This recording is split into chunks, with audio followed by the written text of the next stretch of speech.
The Animal Rescuers has been adopted by Pet Planet. There is nothing more important to us than your pet's health. Danielle, thank you so much for being here again. It's a pleasure to have you back. We spoke with you about 8 weeks ago, and at that point in your rescue, you were boarding your puppies and your dogs, and you just were so passionate and so loving. And now I understand that you are upgrading your rescue. Can you please tell the audience what that looks like for you? Absolutely. Well, we discovered that the boarding of our animals, not only did we not have enough access to them, but the bills were in several thousands of dollars a month. And we came across an opportunity, by the grace of dog, as I call it, to have a small facility. It's a home that's been renovated with indoor and outdoor kennels and multiple play yards where we could actually house all of our dogs under one roof, as I call it, and have 24/7 access. We actually have a couple that lives on site and takes care of the dogs around the clock, and then our volunteers can also access the facility morning, noon, and night at their schedule rather than at the schedule of others. And it brought our bills down to about a third of what we were paying an outside facility. But you're still struggling, and that's the part where we want to, I know I want to help, and I believe that people that are watching will want to help too. Take us through a day of what your life looks like. Absolutely. Well, outside of working a full-time job, you know, our business is very nonprofit. I always joke and say my paycheck has a lot of zeros in the beginning and a lot of zeros in the end, but you know, it's really a lot of our time and energy and effort is on the operations of just the facility. And you know, that involves literally keeping things clean, keeping the animals fed, keeping them exercised, and just little things down to the needs of paper towels and bleach and buckets and mops and dish soap and bowls, things that you might take for granted or just think that we have an endless supply of, or donations coming in from, you know, some pot of dog bowls out there. But you know, really we spend a good majority of our time just operating the facility and taking care of the animals. And we also have this whole outside need for volunteers to help us at our adoption events that we have on the weekends in our PetSmart Charities partnership. And you know, the need is down to a roll of paper towels all the way to transporting these animals to and from events. So you know, it's overwhelming, and you know, we get by just day to day by individual donations, and it's so important. I don't think people understand how, I don't want to use the word desperate, but how really in need all of the rescues in Arizona are. You know, our vet bills are in multiples of thousands. You know, we don't know how we're going to even pay our rent here next month. You know, we just, somehow we get by. And, you know, if everybody could just go through on their Costco shopping spree on a Sunday and pull down a big 6-pack of paper towels, or you know, a case of bleach, or you know, a couple of bags of dog food we feed the Kirkland brand. One little thing from, and we're all struggling and we know that, but I know giving back is the only way that I get through the rest of our lives and the reality that we need, you know, that we deal with on a daily basis. So I think that if everybody could just do something small, it really could add up to one big miracle. And that was very key what you said. It's the something small, because people become overwhelmed and they turn a deaf ear. I see it on Facebook. I see save this dog and I need help and I have vet bills, and for me to read it, it becomes overwhelming. But it's the small things that make the biggest difference. It's when you're out. Don't just think of you and your animal. Be that individual that grabs that extra paper towel. There's 67 cents or 97 cents for one. Is that so hard to do? Yeah. And so you hit the nail on the head. Try to do the small things. I also believe that it's the people with the biggest hearts that open them up to what's going on in the universe today. You are one of those people. Thank you. I am so grateful for what you're doing. And please tell me one of the biggest goals and dreams that you have for yourself and your rescue and where you're at today a year from now. Absolutely. A year from now, we truly hope to not be just an animal rescue. A Dog's Tales vision has and always will be to be more of an educational organization and focus more on the spay and neuter piece of what we do in rescue here in Maricopa County. And what we'd like to do is receive our 501 nonprofit status and be able to have access to these large government grants so we can have mobile spay and neuter units. The neighborhood where our shelter is very low income. You know, there's not a lot of English that is spoken. There's not a lot of transportation. There's most likely not access to the internet that you or I would have to find out about spay and neuter events. So we literally have to get down to the nitty-gritty, the pounding of the pavement and driving our units through, having, you know, multi-language information that's distributed and literally going door to door, because we believe that, you know, while we reach this vision, we are going to lose more lives. We've saved 167 lives in 6 months, but we know that if we could take a step back and really focus on building the education piece and receiving the funding that we need to really make an impact, that we can save thousands and thousands of lives and prevent them from ending up at the pound. So rather than just placing a Band-Aid on the problem, we want to stop the bleeding. And sadly, so many rescuers, you know, get into this community and all we see are the faces online and the faces in the streets, and we just spend every penny, every ounce of emotion, everything that we have to save all the animals we see right now. I mean, you can see strays running up and down the street any given time, and there's not enough people that are really making a difference where it needs to happen. And that was always my goal, and I can tell you I've gotten caught up in it too, because, you know, you get overwhelmed. We have 55 dogs that are in need of homes, and you know, I mentioned the vet bills and just the monthly upkeep of the home, but once we're able to kind of get above ground a little bit and breathe with hopefully the help of your viewers and, you know, private donors, we want to get back to what we came here to do and really make a difference and work towards shelter reform and transforming our shelters into no-kill shelters. And, you know, I'm getting chills just talking about it, because that's validation. We intended to do that, and we've lost our luster a little bit, but we're still doing amazing things and we're still saving lives, and, you know, together I know that we can get where we ultimately want to go. Wonder how the animals get to adoption events? We'll show you next. Do you trust the food you feed? At Pet Planet, our commitment is to helping our customers navigate through the confusing world of pet food, reading ingredient panels, asking critical questions about manufacturing and ingredient quality. Our pets rely on us to make the very best decisions we can for their health, happiness, and longevity. Pet Planet is here as your partner in pet health, because there's nothing more important to us than your pet's health. You can be a part of the animal rescuers also, making a difference for the animals and bringing your business to center stage. Become a sponsor for the show. Adoption season is here, and now is the time to jump on board.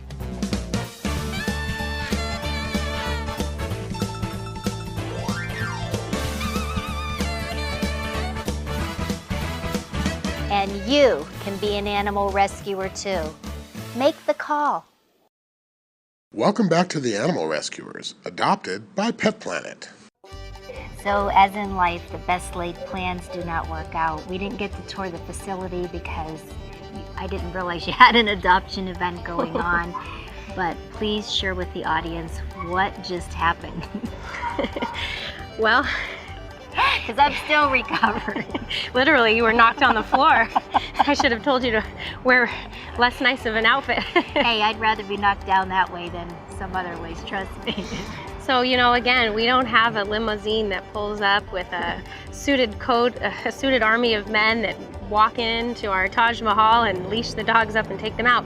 We have people just like you or me or the volunteers that you saw that you know, get up early, they forego church, they forego the gym, they forego their families, and they show up, and we let the dogs out, and we let the dogs out, and we leash them up, and we just take the ones that fit. And today we had 2 cars, so We stuck 6 puppies in one, and we stuck 4 big dogs in the other, and sadly we have 20 more dogs inside that could be attending our event if we had more manpower. I'm just blown away. See, I get to see the quote glamorous side of rescue. That's what we've been seeing until this moment, and this moment has truly been an eye-opening experience for me. God bless you for what you're doing. Thank you. And so for anybody that's watching, this volunteer, please come down and help. I cannot You too believe, can fall on your bum. I cannot believe what just I have never seen that. This is our 34th show. I am blown away at what you as a little being are doing, and mostly on your own. It's true, and the days that volunteers, we had a lot more of a volunteer base when we were in a more central part of town, but we're on the west side now, and the days that Hey, it's a little being also. He's saying, rescue me. you wanted the reality, you got it, sister. But the days that nobody shows, you're looking at her. My Jeep is the Dogmobile. It's covered in every animal thing you could imagine, and we make it work. However many we can fit, we take, and luckily the adoption events are a little more organized, but honestly we just need people to show up, to donate any time that they have. And this goes on every Saturday. They come here, they pick these animals up. Now they're going to where? To Chandler, Okay. to the PetSmart, and it happens every Saturday and Sunday. The event is from 11 to 4, so we usually have our volunteers show up about 9:30, and then they would load the animals in the car. And we can do one of two ways. Some people can't give their whole entire day, but you could actually just transport to and from, and then we could have volunteers that just stay and actually work the event. So we can slice and dice it. We literally just need warm bodies. Thank you so much, Danielle. I'm so proud of you, and my Thank heart you. goes out to you. And Thank you for being on this journey with us. And it's an absolute journey. It's day to day, we just take what comes at us, and it's so easy to look at the big picture and to look at the mountain of dead and to look at, the problem from a whole. But I liked what you said earlier, we just have to live in the moment right now, and we just have to know that people as a society will start to just come together and just make a bigger impact, and that's what gets us through each day. The first Pet Planet store opened in 1996 after the devastating loss of our Cocker Spaniel to cancer. What we learned then about pet health was eye-opening. The food and the treats that we were giving him did not support his immune system and may have actually harmed him. Pet Planet was established to be a community resource, a store that offers only the healthiest products and the best knowledge on pet health issues. At Pet Planet, there is nothing more important to us than your pet's health. you can be a part of the animal rescuers also, making a difference for the animals and bringing your business to center stage.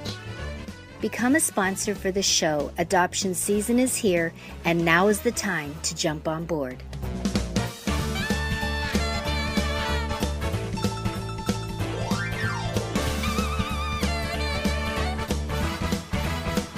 And you can be an animal rescuer too. Make the call. Welcome back to the Animal Rescuers, adopted by Pet Planet. Hey everyone, I'm Yoni with Balancing Paws, and this is this week's training tip. And today we're going to be using Olive, who's one of our adoptable dogs. She's here for a little bit of training and rehabilitation, as well as to hopefully find her forever home. And you can find all of her information and all of her roommates, all the other dogs that she lives with over here, at our website at balancingpaws.net. And this week's segment, we're going to be talking about creating barriers at boundaries and borders. So walking through doors or gates, or you can use it at your front door, your back door. It helps a lot with chasing cats and impulse control and all types of stuff like that. So I'm just going to kind of show you how we get it started. We're going to use this gate over here, you see she has the pinch collar that we like to use on her. But we're not going to use it too much right here unless she decides to just kind of bolt through the gate. We're going to bring her back, because what I want to do, so right there she's bolting through the gate, I'm just going to bring her right back out. And what I want to do is just kind of let her know. A lot of people will tell you to have your dog sit over here, but I want her to make the decision on her own to choose to not want to bolt through that gate before me. So I just kind of stand here and wait until she gives me some kind of acknowledgement of either looking at me or looking away from the gate, or just kind of showing me that she's not going to try to just bolt through and treat that area with a whole bunch of energy and disrespect, because that's really all it is when dogs bolt through a door or a boundary, what it means is they're going into the new section with a whole lot of energy. So when a lot of energy is in the mix, if you've got a lot of dogs in the mix, that's when a lot of problems happen. So if you have a dog that's kind of showing you issues, starting this way, and you see how she's kind of sniffing around now, going away from it, she's starting to kind of ignore the door. So eventually what I would do is, when she's completely ignoring it, either looking at me would be the best thing, obviously. When she's completely ignoring it, so right here, then I would kind of start walking her through the door, and it starts again, if she starts to kind of pull away from me, I would kind of slow her down, bring it back, make sure she doesn't just run in and take everything over. So we'll do this a couple of times with her. You see she's getting a little bit stubborn already, so this is a dog that we haven't worked on this too much with, but you'll see how quickly she's going to start to get the fact that when she runs in there, she can't just escape from me, which is good in dog parks and pretty much everywhere you go. It's important. Could save your dog's life from running out the door or running out of the car, or you never know. So again, here we have her not focusing on the door, so we're going to take her through. Hopefully she stays right with us, and that time she did way better. So we can go ahead and give her a nice little pat on the head, because she did exactly what we wanted to do. She didn't go ahead and start pulling on the leash again. So that's how you create boundaries and barriers in your home, at the park, at your car, pretty much anywhere you need to go. All right, thank you for tuning in this week, and we'll see you next time on The Animal Rescuers.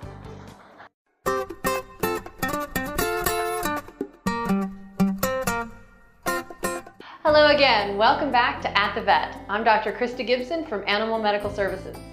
Today we're going to talk about what we think is really kind of a silent killer in the United States. As more and more people are backing off of vaccinations and questioning the need for keeping up on the maintenance of their pets' vaccines, rabies is having a resurgence in the United States. Every year, the CDC and the state of Arizona keep track of all the cases of rabies that we see. And we have a huge reservoir of wild animals that carry rabies in this country and in this state. In fact, in 2012, 60 cases of rabies in wild animals were reported to the state of Arizona. There are several strains of rabies in the country, and each different piece of wildlife carries a different strain. However, they can all be transmitted to any mammal, including humans. And the big thing about this is that rabies is 100% fatal in people if it's not treated.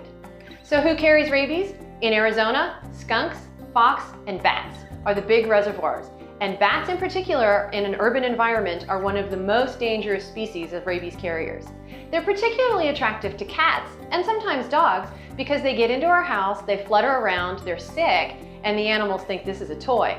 Then they get bit, and now you have a real problem. Laws from state to state vary slightly. Some states recognize a 1-year vaccine, some a 3-year, some as far as even 7.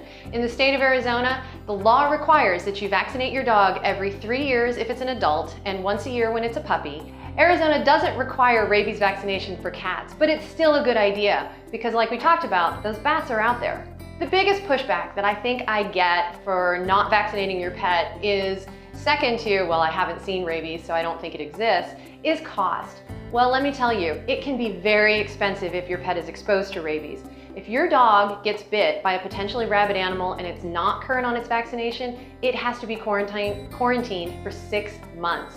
That can cost upwards of $1,500 at an approved facility. Compare that to the $20 it costs for the vaccination, and really, there's no reason not to vaccinate. These vaccines can save your pet's life. If you're faced with a $1,500 bill and a 6-month quarantine, unfortunately, entirely too many people end up euthanizing their pets because of a simple accident and just a benign, what they think is benign neglect. So vaccinate your pet. These diseases are out there, they're real. We have them very well controlled, and rabies is very rare in North America. But it does exist, and it does exist in Arizona. So protect yourself and protect your pets. Vaccinate. Thanks again for joining us at The Vet. I'm Dr. Krista Gibson from Animal Medical Services, and we'll see you next time. Do you trust the food you feed? At Pet Planet, our commitment is to helping our customers navigate through the confusing world of pet food, reading ingredient panels, asking critical questions about manufacturing and ingredient quality. Our pets rely on us to make the very best decisions we can for their health, happiness, and longevity. Pet Planet is here as your partner in pet health because there's nothing more important to us than your pet's health. You can be a part of the Animal Rescuers also, making a difference for the animals and bringing your business to center stage. Become a sponsor for the show. Adoption season is here, and now is the time to jump on board.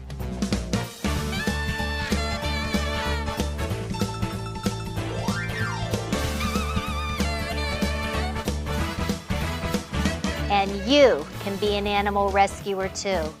Make the call.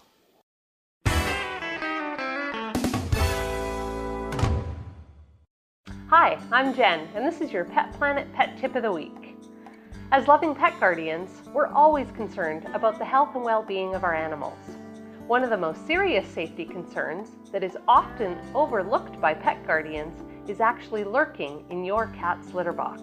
As they scratch around in the litter, dust is generated and inhaled as they breathe in air. Additionally, once they have left the litter box, dust particles are left on their feet and fur, so your cat will actually ingest these as they groom themselves.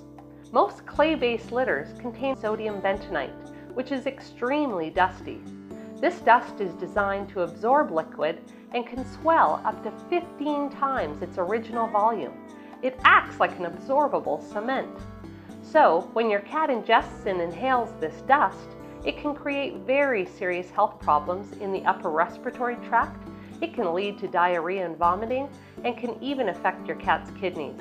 As a loving pet guardian, look for more natural litters, those that are made from natural ingredients, such as pine, corn, wheat, recycled newspaper. Those are all much safer for your pet. Stay tuned each week for another Pet Planet Pet Tip. There's more of the Animal Rescuers coming right up.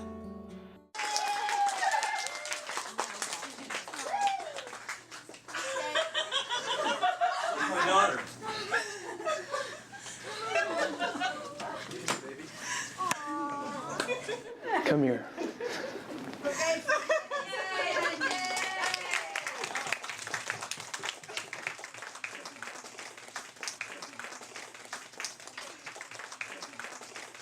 I love you, Dad. Welcome back to the Animal Rescuers, adopted by Pet Planet. Adoption season is in full swing, so we headed up north to Prescott for their annual Dogtoberfest in the Courthouse Plaza. So many dogs, so little time.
They're heading to an adoption event to find their forever homes. We wish them the best. This is Kimber reminding you, adopt, donate, volunteer, spay and neuter, and we ask you please share our show on Facebook, and you can be an animal rescuer too. We'll see you next time. More. That was awful. I can do that again. I'm really hot too. Really? Yeah. That was better. That was better. You're scaring the crap out of me. Going back to my childhood. I'm sorry. Oh, Kimber. Here, let go. Oh, your wrist. It's okay. Ooh. Oh my goodness. We knocked our hostess over. I should have told you not to wear a cute outfit. Okay, go walk. Try to. Oh my gosh.